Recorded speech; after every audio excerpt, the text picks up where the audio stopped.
तो Isabella sister corona को उनका रूम दिखाती है और हम देखते हैं कि एमा, रे और नॉर्मन वो सब वहाँ पे खड़े हुए देख रहे होते हैं और फिर वो बात कर रहे होते हैं कि ट्रैकर हमारी बॉडी में कहाँ हो सकता है। एमा बोलती है उसने अपने सारे बॉडी पार्ट्स चेक कर लिए हैं, कहीं पे भी ट्रैकर नहीं है। और फिर रे बोलता है वो तुमने ढंग से चेक नहीं किए होंगे तो फिर से चेक कर लो, और ढंग से चेक नहीं किए होंगे तो फिर से चेक कर लो। रे बोलता है 2015 की टेक्नोलॉजी में ऐसे ट्रैकर्स बने ही नहीं है जो जो विजिबल ना हो। अगर ये डीमंस की टेक्नोलॉजी है तो हमारे लिए बहुत बड़ा खतरा है। फिर से अपने आप को चेक करने लगती है कि उसके बॉडी में कहाँ हो सकता है ट्रैकर। नॉर्मन कहता है ऐसे नहीं मिलेगा एमा। तो एमा बोलती है अभी अनाथालय में एक और नई बच्ची आई है, हो सकता है उसकी बॉडी पे हमें दिख जाए। तो नॉर्मन कहता है हाँ ये शायद सही आइडिया हो सकता है। नॉर्मन बोलता है और भी ऐसे अनाथालय हो सकते हैं जो बाहर ऐसी तरीके से डीमंस को बच्चे देते हो। और फिर वो लड़का बोलता है हम यहाँ से सभी बच्चों को भगाएंगे कैसे। तो जो सिस्टर क्रोना होती है वो इज़ाबेला की चापलूसी कर रही होती है। वो बोलती है कि आप सबसे छोटी एज में बनी हुई मॉम है और आप इतनी ज़्यादा अच्छे से काम करती हो, आपका रिकॉर्ड टॉप पे है। तो इज़ाबेला बोलती है तुम्हें ज़्यादा चापलूसी करने की कोई भी ज़रूरत नहीं है, पेपर लो, इनमें सारे बच्चों के नाम लिखे हैं, इन सब चीज़ों को याद कर लो और से काम करो। और अचानक ही क्रोना बोलती है कि आप आखिरकार आपको मेरी ज़रूरत कैसे पड़ गई, आप तो इतनी अच्छी मॉम है। तो फिर इज़ाबेला बोलती है किसी को सच का पता चल चुका है कि यहाँ पे चल क्या रहा है, किसी को पता चल चुका है। तो फिर वो बोलती है कि हमें रिपोर्ट करना चाहिए, पर वो मॉम बोलती है नहीं अभी हम रिपोर्ट नहीं करेंगे, मुझे ये सब मेरे ऊपर है। और फिर हम देखते हैं सिस्टर क्रोना अपने कमरे के अंदर होती है और वो अपनी गुड़िया के साथ खेलने लग जाती है। वो बोलती है किसी बच्चे को पता चल चुका है, अब मैं उन बच्चों को ढूंढूंगी अब मैं उन बच्चों को ढूंढूंगी और वो रिपोर्ट कर दूंगी, जिससे सिस्टर जिससे मॉम तो यहाँ से हटी जाएगी और मैं यहाँ की मॉम बन जाऊंगी और वो बच्चे तो चले ही जाएंगे। फिर वो बोलती है एक तीर से दो शिकार होंगे और मुझे यहाँ की मॉम बना दिया जाएगा हमेशा के लिए। हो जाती है। फिर वो देखते हैं सिस्टर क्रोना छोटे छोटे बच्चों को खिला रही होती है और फिर हम देखते हैं वो रे और नॉर्मन खड़े बात कर रहे होते हैं। अचानक ही सिस्टर क्रोना आ जाती है। वो बोलती है तुम ही दोनों हो ना सबसे ज़्यादा स्मार्ट बच्चे क्लास के। तो फिर वो लोग बोलते हैं हाँ हाँ। और वो दोनों जब जाती हैं तो वो बोलते हम बहुत ज़्यादा डर गए थे और हमें इस औरत को हमें इसका कुछ देखना पड़ेगा, इसको रास्ते से हटा। तो एमा वो बच्चे पे चेक कर रही होती है कि उस ट्रैकर कहाँ पे लगाया गया है। फिर वो देखते हैं कान के पीछे उसमें ट्रैकर लगाया हुआ है और फिर वो जा रही होती है। तो फिर बच्ची हाथ पकड़ लेती है उसका। तो फिर वो बहुत ज़्यादा इमोशनल हो जाती है और फिर चिंता मत करो, तुमको सबको भगा ले जाएंगे। और फिर हम देखते हैं इज़ाबेला रिपोर्ट दे रही होती है ग्रैंडमा को यहाँ पे सब कुछ ठीक है। और हम देखते हैं कि डीमंस जो होते हैं बड़े डीमंस वो ऐशो आराम से रहते हैं और छोटे डीमंस उनको सर्व करते हैं खाना पीना। और फिर सिस्टर चेक कर रही होती है कि कौन से बच्चे को पता हो सकता है। तो वो देखती रहती हैं आसपास। वो तीनों बात कर रहे होते हैं, तीनों खड़े बात कर रहे होते हैं और एमा बोलती है ट्रैकर मैं कान के पीछे।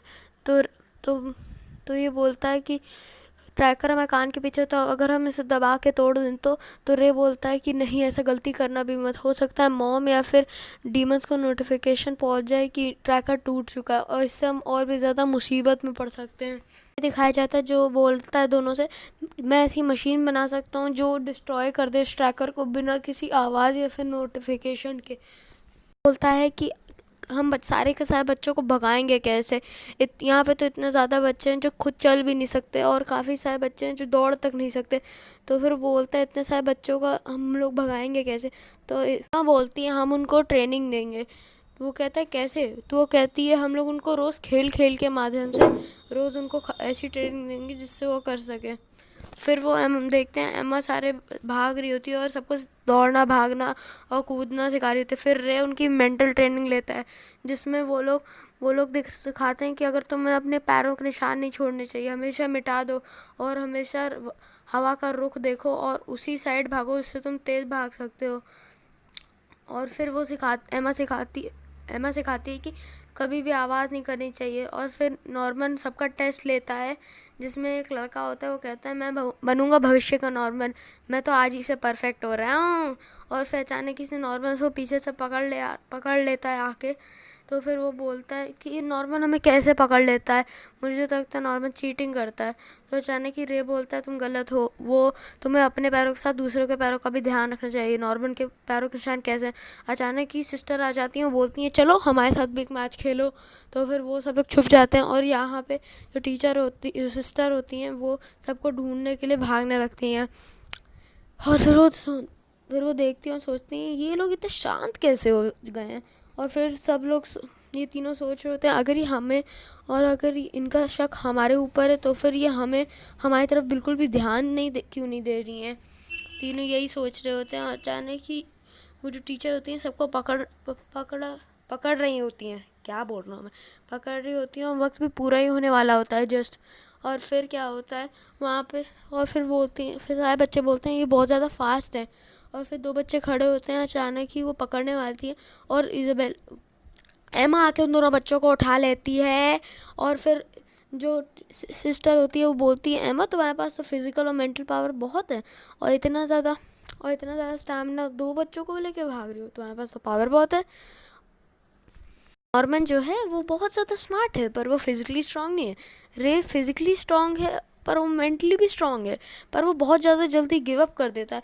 और ये बोलते बोलते वो एमा को पकड़ लेती हैं। और फिर हमें दिखाया जाता है नॉर्मन और रे जब उनसे जो है वो बहुत ज़्यादा रफ्तार में दोनों भाग रहे होते हैं और फिर दोनों बढ़ जाते हैं। फिर वो नॉर्मन को पकड़ने ही वाली होती हैं कि वो बोलते हैं कि टाइम अप हो चुका है, अब आप हार चुकी हैं। तो दोनों के दोनों जो नॉर्मन और रे हैं वो ताली बजाते हैं इतनी जीत की खुशी में।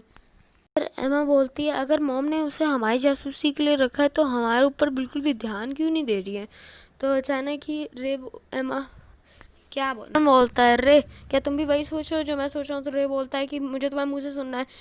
फिर जो नॉर्मन होता है वो उसको बताता है हो सकता है हमारे बीच कोई मॉम का जासूस हो जो उनको बार बार इन्फॉर्मेशन देता हो।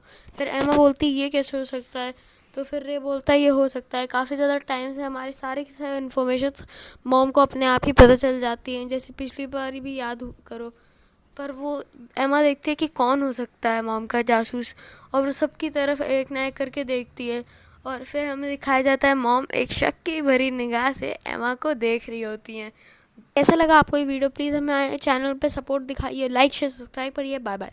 और गाइज़ अगर आपको इस एनिमे का नाम पता है प्लीज़ आप मुझको कमेंट कर दो, मैं शायद इसकी भी वो एक्सप्लेनेशन जल्द ही लाऊँ, क्योंकि यार मैंने दोस्त ने बताया था कि एनिमे काफ़ी अच्छा है।